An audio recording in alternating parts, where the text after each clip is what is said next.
Dek, itahi hoi. Kabuno kai jak hanai wowo. Pat kamu sangkut dia nak mayak yan. Buno sang yang pegai jak baru mongon ni. Pungan ra kalau belah je mi jak hanai wowo. Kiban ku baka pun setet. Itahi lung hana lung tu hoi ka. Nyan nak mayak yan nah tikulatan bet pihan. Jan mencaru ngan eskondel narkoba. Ya, tu roh penggok-gok tingo. Anu nyan amanah ku baka. Nyo. Yang kenyan yang kepegah le urawai. Geyu jak tikula nak baik penget legop. Betul dengku. Geyu jak bet nak baik rohi pengegop. Ilmu dunia penting, ilmu akhirat jauh lebih penting. Nyo menurut roh ni kibat. Hana bahan ku baka. Kecuali cara tak selamat ane mejino ke dih badayah tak intat nak tepat urat. Ho, teman yang gak lu intat. Nyampai bak roh tu badayah Istiqamatuddin Babul Jannah Serambi Aceh cak kemudian pimpinan Abul Munazar. Inan santri-santri gak tak disiplin. Anjir barang kau. Gejaga dengan peraturan dayah yang super ketat. Oh, dayah Istiqamatuddin yang dicat kemudian Pak Wah ya? Nyo ya. Ngengen long inan sit jino Pak Wah. Long na sit ipakat. Metuah ya. Sebab inan badayah Istiqamatuddin getat diutamakan akhlakul karimah dan disiplin dalam beribadah. Mencetak kader-kader tengku, pendakwah dan ulama-ulama masa depan Anggrau Aceh. Nyan nak dengar rohani getat meyum info yo.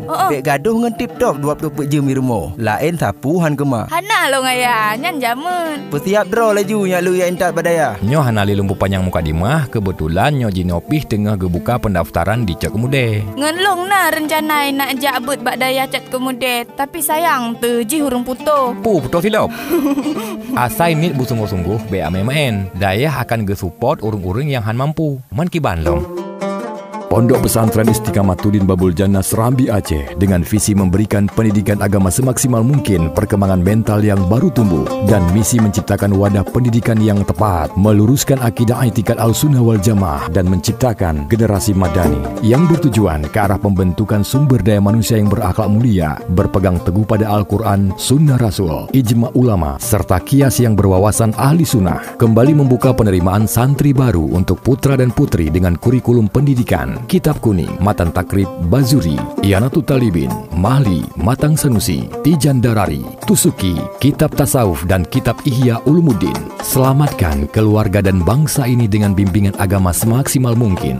Daftarkan putra-putri anda di Pondok Istiqamatuddin Babul Jannah Serambi Aceh, Jalan Cet Badalancuk, Desa Cet Kemude, Kecamatan Pesangan, Kabupaten Biren. Informasi pendaftaran hubungi handphone 0853 7055 5816 0823 61083949 0823 257 13395 dan 0823 654 13685. Pendaftaran dibuka setiap harinya dan tanpa dipungut biaya apapun. Anda juga dapat browsing di www.babuljannah.com.